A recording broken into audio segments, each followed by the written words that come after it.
मेरे प्यारे बच्चों, यदि आप 2026 में यदि आप 2026 में बिहार बोर्ड इंटर का एग्जाम देने वाले हैं तो आप बिल्कुल सही वीडियो पे आए हैं। और जैसा कि आपको पता है कि 9 फरवरी का आपका हिस्ट्री का पेपर होने वाला है। 9 फरवरी को आपका हिस्ट्री का पेपर होने वाला है। तो हिस्ट्री के एग्जाम में 100% लड़ने वाला ऑब्जेक्टिव क्वेश्चन लेकर के आए हैं, जो कि आपके एग्जाम में 110% एग्जाम में क्वेश्चन लड़ेगा। मेरे प्यारे बच्चों का सबसे छोटा सा रिक्वेस्ट है, आप लोग यदि एग्जाम में बेहतर करना चाहते हैं, इस वीडियो को शुरू से लेकर के अंत तक देखिएगा। आपके एग्जाम के दृष्टिकोण से बहुत ही ज्यादा इंपॉर्टेंट और लड़ने वाला क्वेश्चन है। और आपको यहां पे बता दें मेरे प्यारे बच्चों कि समय के बारे में बात कर लिया जाए तो बोर्ड एग्जाम में आपको जो समय दिया जाएगा 3 घंटे 15 मिनट का समय दिया जाएगा। तो आप लोग समय को भी जरूर ध्यान में रखिएगा, क्योंकि जब समय को आप ध्यान में नहीं रखिएगा तो आप एग्जाम में कभी भी बेहतर नहीं कर सकते हैं। क्योंकि हमारा पढ़ाने का तरीका क्या होता है कि आप सबको हमेशा एक सही डायरेक्शन भी दिखाते हैं। तो चलिए, इतना ज्यादा मोस्ट इंपोर्टेंट ऑब्जेक्टिव है, लेकिन उससे पहले आपको बता दें कि आप लोग यहाँ पे क्या कीजिएगा। यहाँ पे जो निर्देश दिया गया 3 निर्देश को थोड़ा सा पढ़ लीजिएगा। सबसे पहले ऑब्जेक्टिव में पहला क्वेश्चन जो आपका रहेगा, उससे पहले यहाँ पे खंड अ लिखा हुआ रहेगा, मतलब सेक्शन ए रहेगा। और सेक्शन ए में क्या रहेगा, वस्तुनिष्ठ प्रश्न, जिसे कि हम ऑब्जेक्टिव टाइप क्वेश्चंस कहते हैं। और इसमें निर्देश क्या दिया गया मेरे प्यारे बच्चों की, प्रश्न संख्या 1 से 100 तक के प्रत्येक प्रश्न के लिए 4 विकल्प दिए गए हैं, जिनमें से एक सही है। आपको 100 प्रश्नों में से किन्हीं 50 का ही उत्तर देना है। मतलब सीधा से समझिए, टोटल प्रश्नों की संख्या आपके बोर्ड एग्जाम में 100 होने वाला है और 100 में से केवल 50 प्रश्न का उत्तर देना है। और एक प्रश्न जो रहता है आपका 1 नंबर का होने वाला है और 50 नंबर का आपका ऑब्जेक्टिव यहां पे पूछा जाएगा बोर्ड एग्जाम में हिस्ट्री का। मेरे प्यारे बच्चों, यदि आप एग्जाम में 50 में से 50 लाना चाहते हैं ऑब्जेक्टिव में, आप बिल्कुल सही जगह आए हैं। और आपके एग्जाम में 100% लड़ने वाला ऑब्जेक्टिव लेकर के आए, 100% रियल पेपर लेकर के आए हैं। तो चलिए, सबसे पहला प्रश्न के बारे में बात करने से पहले आपको बता दें मेरे प्यारे प्यारे बच्चों कि आप लोग यहाँ पे थोड़ा सा पेशेंस बना करके रखिएगा। और यहाँ पे क्या करते हैं कि आपका जो पीडीएफ होता है, पीडीएफ थोड़ा सा साइज में ले आते हैं, ताकि आपको देखने में कभी भी कोई भी दिक्कत ना हो। आपके एग्जाम जो है काफी यहाँ पे नजदीक आ चुका है, तो आप कभी भी लापरवाही नहीं कीजिए। जितना ऑब्जेक्टिव बताया जा रहा है उतना ऑब्जेक्टिव का आप सॉल्यूशन करते रहिए। एग्जाम में बाबू इससे ज्यादा क्वेश्चन नहीं पूछेगा, सभी का सभी क्वेश्चन इसी से रहेगा। तो चलिए, सबसे पहला प्रश्न जो है हमारे पास काफी ज्यादा इंपॉर्टेंट मेरे प्यारे बच्चों के, निम्नलिखित में से कौन सा पुरातत्व के अंतर्गत नहीं आता है, आपको बताना है। क्या अभिलेख या पुराना मंदिर या साहित्य या सिक्के। मेरे प्यारे बच्चों, आपको पता होना चाहिए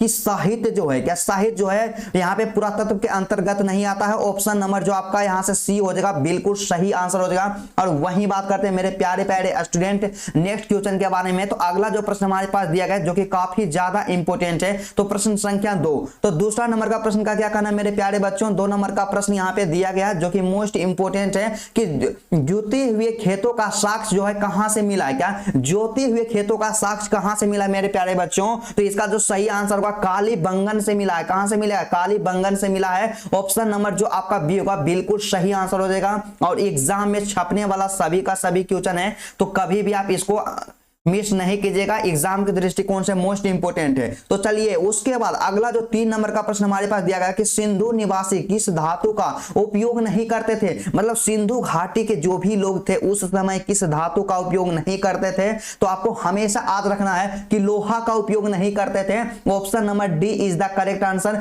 और वही बात करते हैं मेरे प्यारे प्यारे बच्चों, यहाँ पे नेक्स्ट क्वेश्चन जो बात किया गया है 4 नंबर का प्रश्न। तो चौथा प्रश्न क्या दिया गया, चौथा प्रश्न जो दिया गया है ना मेरे प्यारे बच्चों, क्या कहता है कि मेसोपोटामिया के, क्या है यहाँ पे मोस्ट इंपोर्टेंट क्वेश्चन है, सीधा सा है, सिंपल सा है कि मेसोपोटामिया के खेत लेख में किसे नाविकों का देश कहा गया। मतलब मेसोपोटामिया का जो लेख है उसमें नाविकों का देश किसे कहा गया है। तो इसका जो सही आंसर होगा क्या होगा, क्या इसका जो सही आंसर होगा ऑप्शन नंबर सी हो जाएगा कि मेलुहा को, क्या मेलुहा को जो है नाविकों का देश कहा गया। Option number 3 is the correct answer. Exam में आपका छपने वाला क्वेश्चन है, तो कभी भी आप इसको इग्नोर नहीं कीजिएगा, 100% वायरल पेपर है। तो चलिए, 5 नंबर का प्रश्न हमारे पास है कि सबसे लंबे हड़प्पा शिलालेख में कितने चिन्ह हैं। आपको पता होना चाहिए मेरे प्यारे बच्चों कि सबसे लंबे हड़प्पा जो यहाँ पे शिलालेख है उसमें चिन्हों की संख्या टोटल 26 है। ऑप्शन नंबर जो आपका यहाँ से डी हो जाएगा मेरे प्यारे प्यारे बच्चों, बिल्कुल सही आंसर हो जाएगा। और एग्जाम के दृष्टिकोण से मोस्ट इंपोर्टेंट है सभी का सभी क्वेश्चन। तो चलिए, 6 नंबर का प्रश्न है, काफी ज्यादा मोस्ट इंपोर्टेंट है। कहते हैं ना जी कि यदि यहाँ पे क्या होता है, यदि आपको बेहतर करने का चाहत है ना, तो आपको बेहतर करने से कोई नहीं रोक सकता। बस आपके अंदर एक सही जुनून, डेडिकेशन होना चाहिए। ठीक है, हड़प्पाई मुहर पर कनिंघम ने कब रिपोर्ट दिया? देखिए हड़प्पाई मुहर पर कनिंघम के द्वारा जो रिपोर्ट दिया गया था, कब दिया गया था मेरे प्यारे बच्चों? 1875 से 1876 में दिया गया था। ऑप्शन नंबर जो आपका बी हो जाएगा ना जी, बिल्कुल सही आंसर होगा 1875 ईस्वी में। Option number B is the correct answer. और वही बात करते हैं अगला क्वेश्चन के बारे में जो काफी ज्यादा मोस्ट इंपोर्टेंट है, एग्जाम में लड़ने वाला क्वेश्चन है मेरे प्यारे प्यारे बच्चों कि राजगाह मतलब राजगीर, क्या राजगीर किस महाजनपद की राजधानी थी? मेरे प्यारे बच्चों आपको पता होना चाहिए कि राजगीर जो है ना मगध का यहाँ पे क्या था? राजधानी था। क्या मगध का राजधानी राजगीर था? ऑप्शन नंबर जो आपका यहाँ से डी हो जाएगा, बिल्कुल सही आंसर हो जाएगा जी। और एग्जाम में 100% लड़ने वाला क्वेश्चन है, तो कभी भी आप इसको इग्नोर तो करके मत कीजिएगा। ठीक है, तो 8 नंबर का प्रश्न क्या कहता है कि अर्थशास्त्र जो है किसने लिखा? तो अर्थशास्त्र जो है ना चाणक्य के द्वारा लिखा गया। किसके द्वारा लिखा गया? चाणक्य के द्वारा लिखा गया। और चाणक्य को कौटिल्य भी कहा जाता है। ऑप्शन नंबर जो आपका ये होगा बिल्कुल सही आंसर हो जाएगा। मेरे प्यारे प्यारे बच्चों अभी तक वीडियो को यदि आप लोग लाइक नहीं किए हैं तो वीडियो को लाइक जल्द ही कर दीजिएगा। आपके एग्जाम के दृष्टिकोण से मोस्ट इंपोर्टेंट क्वेश्चन लेकर के आए। तो चलिए 9 नंबर का प्रश्न क्या कहता है कि 1944 में भारतीय पुरातात्विक सर्वेक्षण के डायरेक्टर जनरल कौन बने? तो देखिए उसका जो सही आंसर होगा ऑप्शन नंबर बी हो जाएगा, R.M. Wheeler. Option number B is the correct answer. और वही बात करते हैं नेक्स्ट क्वेश्चन के बारे में, तो 100% वायरल क्वेश्चन का आप सॉल्यूशन कर रहे हैं, तो कभी भी आप इसको इग्नोर मत कीजिएगा। ठीक है, तो चलिए 10 नंबर का प्रश्न है कि धम्म महामात्र की नियुक्ति किसने की? क्या धम्म जो है महामात्र है इसकी नियुक्ति किसने की है? तो मेरे प्यारे बच्चों यहाँ पे मगध सम्राट अशोक के द्वारा किया गया। ऑप्शन नंबर जो आपका यहाँ से ये हो जाएगा, बिल्कुल सही आंसर होगा। Option number A is the correct answer. आपको पता होना चाहिए कि आप सबका प्रत्येक दिन क्लास जो होगा शाम के यहाँ पे 7 बजे अपलोड होगा मेरे प्यारे बच्चों। तो शाम के 7 बजे आप लोग डेली क्लासेस को करना ना भूलिएगा, आपके एग्जाम के दृष्टिकोण से मोस्ट इंपोर्टेंट है। तो यहाँ पे क्या कहता है 11 नंबर का प्रश्न के पर्याय प्रशस्ति की रचना किसने की है? क्या पर्याय प्रशस्ति की रचना किसने की है मेरे प्यारे बच्चों? तो इसका जो सही आंसर क्या हो जाएगा कि पर्याय प्रशस्ति की जो रचना है हरिसेन के द्वारा किया गया है। ऑप्शन नंबर जो आपका ये होगा बिल्कुल सही आंसर हो जाएगा। एग्जाम के दृष्टिकोण से मोस्ट इंपोर्टेंट क्वेश्चन है। तो चलिए 12 नंबर का प्रश्न दिया गया हमारे एग्जाम के दृष्टिकोण से और छपने वाला प्रश्न है। तो क्वेश्चन क्या कहता है कि तमिल संगम साहित्य में आनिमयी किसे कहा जाता है? आपको पता होना चाहिए कि तमिल संगम साहित्य जो है ना इसमें आनिमयी जो कहा जाता है, किन्हें कहा जाता है मेरे प्यारे बच्चों?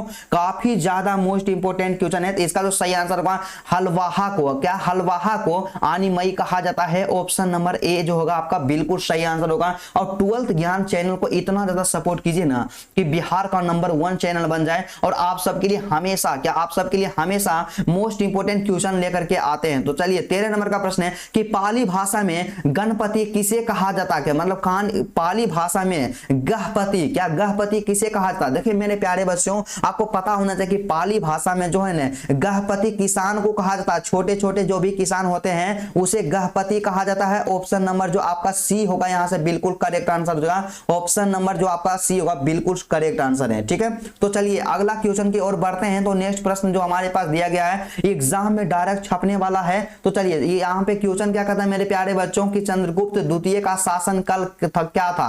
मतलब देखिए चंद्रगुप्त द्वितीय के शासन काल के बारे में बात कर लिया जाए तो इनका जो शासन काल था यहाँ पे 375 से 405 यहाँ पे 15 एडी, क्या 375 से 415 एडी था। ऑप्शन नंबर जो आपका यहाँ से बी हो जाएगा मेरे प्यारे प्यारे बच्चों, बिल्कुल सही आंसर हो जाएगा। और एग्जाम में 9 फरवरी को आपको गर्दा उड़ा देना है। एग्जाम में कम समय बचा है, जितना ज्यादा हो सके अपने आप को झोंक दीजिए, आपको एग्जाम में बेहतर करने से कोई नहीं रोकेगा। तो 15 नंबर का प्रश्न है कि प्रभावती गुप्त किसकी पुत्री थी? मेरे प्यारे बच्चों काफी ज्यादा इंपोर्टेंट है। तो प्रभावती गुप्त जो पुत्री थी ना चंद्रगुप्त द्वितीय की पुत्री थी। ऑप्शन नंबर जो आपका बी होगा ना जी, बिल्कुल सही आंसर हो जाएगा। और आप लोग मान करके चलिए 100% गारंटी है कि एक भी क्वेश्चन आपका गलत नहीं रहेगा, सभी का सभी इसका आंसर सही रहेगा। तो सभी 100% करेक्ट आंसर है। तो चलिए 16 नंबर का प्रश्न है कि चीनी तीर्थयात्री फाहियान कब भारत आया था? मेरे प्यारे बच्चों आपको पता होना चाहिए कि चीनी यात्री फाहियान जो है ना भारत कब आया था? 15वीं शताब्दी ईसा पूर्व में आया था, यहाँ पे 5वीं शताब्दी ईसा पूर्व में। तो ऑप्शन नंबर जो आपका सी होगा बिल्कुल सही आंसर हो जाएगा। और वही बात करते हैं मेरे प्यारे प्यारे बच्चों नेक्स्ट क्वेश्चन के बारे में। तो अगला प्रश्न जो हमारे पास दिया है, कहते हैं ना जी कि जब आंखों में अरमान लिया, मंजिल को अपना मान लिया, है मुश्किल क्या आसान किया, जब ठान लिया तो ठान लिया। तो आपको अपना टारगेट रखना है कि 400 प्लस नंबर लाना है, तभी आप बेहतर कर सकते हैं। तो क्या कहता है प्रश्न कि चीन के महान दार्शनिक कौन थे? मेरे प्यारे बच्चों आपको पता होना चाहिए कि चीन के महान दार्शनिक के जो नाम था, यहाँ पे क्या कन्फ्यूशन था, क्या कन्फ्यूशियस था। ऑप्शन नंबर, थोड़ा सा इसको बोलने में प्रॉब्लम होता है लेकिन आप लोग समझ जाइएगा, ऑप्शन नंबर बी होगा बिल्कुल सही आंसर हो जाएगा। क्योंकि क्या होता है कि प्रोनाउंसिएशन जो होता है ना, इसमें हमको बचपन से ही प्रॉब्लम है, तो आप लोग इसको मैनेज करके चलिएगा। तो चलिए 18 नंबर का प्रश्न क्या कहता है मेरे प्यारे बच्चों, क्या है कि ऋग्वेद में किस देवता की स्तुति है? तो देखिए ऋग्वेद के बारे में बात कर लिया जाए तो ऋग्वेद में अग्नि के बारे में भी बात कर लिया गया है, सोम के बारे में बात कर लिया गया और इंद्र देव का तो विशेष चर्चा है। तो ऑप्शन नंबर डी इसका सही आंसर हो जाएगा। इनमें से सभी, क्या यहाँ पे ऋग्वेद में जो है अग्नि, सोम और इंद्र, इनमें से सभी का चर्चा किया गया है। Option number D is the correct answer. उसके बाद अगला जो प्रश्न हमारे पास दिया गया काफी ज्यादा इंपॉर्टेंट प्रश्न है। क्या कहता है कि तक्षशिला किस महाजनपद की राजधानी थी? मेरे प्यारे बच्चों आपको पता होना चाहिए कि तक्षशिला जो है ना किस महाजनपद की राजधानी थी। ऑप्शन नंबर जो आपका यहाँ पे बी होगा बिल्कुल सही आंसर होगा कि तक्षशिला जो था गंधार की यहाँ पे राजधानी थी। Option number B is the correct answer. और एग्जाम में 110% छपने वाला पेपर है, तो कभी भी आप इसको मिस्टेक नहीं कीजिएगा। और आपका क्या होता है, आपका जो सोल्यूशन करवाएंगे मेरे प्यारे बच्चों, मोस्ट इंपोर्टेंट क्वेश्चन डेली लेकर के आएंगे। तो 20 नंबर का प्रश्न क्या कहता है कि ययोधेय गणराज ने किस धातु के सिक्के जारी किया था? इसका जो सही आंसर क्या हो जाएगा? तांबा। क्या तांबा? ऑप्शन नंबर जो होगा बी होगा, सी होगा मेरे प्यारे बच्चों, बिल्कुल सही आंसर होगा। और जितना भी आपको आंसर बताया जा रहा है 110% करेक्ट आंसर है, एक भी आंसर आपका गलत नहीं है। और एग्जाम में सभी का सभी मोस्ट इंपोर्टेंट क्वेश्चन है, आपसे पूछा जा सकता है। तो चलिए 21 नंबर का प्रश्न है कि अशोक के बाही शिलालेखों का अर्थ सर्वप्रथम किसने लगाया? क्या सर्वप्रथम किसने लगाया? मेरे प्यारे बच्चों अशोक के ब्राह्मी जो शिलालेख था उसका अर्थ जो है सर्वप्रथम किसने लगाया था? जेम्स प्रिंसेप के द्वारा लगाया गया था।